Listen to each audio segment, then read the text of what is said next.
ito yung unboxing video ng binili ko sa Instagram. Online shop sa Instagram. And it's a bag from Charles & Keith.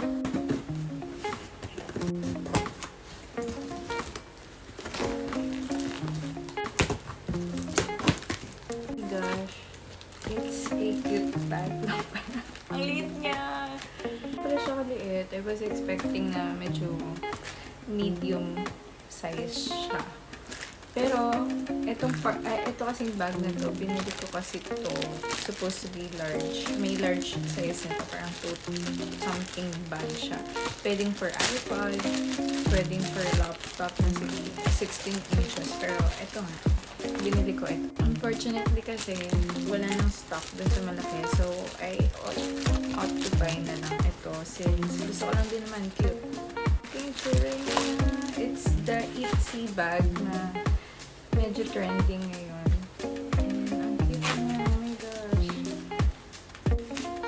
Ang cute niya. Shit. It has a Charles & Keith logo here and dito sa loob. May itzy na nakalagay. Wait, nakikita ba? Ayun, itzy. Ang cute. Sa loob pala yung strap ng bag and gold hardware and brown. Ang lakas makasosyal ng color brown. As in, ang ganda.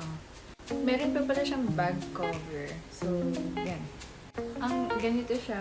So, kapag, pwede mo siyang dalhin na ganyan. Para pag gusto mo siyang i-store or siguro kapag naulanan, dahil tag-ulan din, pwede siyang gawin ganyan. Ganda. Cute talaga to. As in, pwede mag-store ng mga maliliit na bagay. And gusto mo handy lang. Ito. This bag is for you. Ang ganda.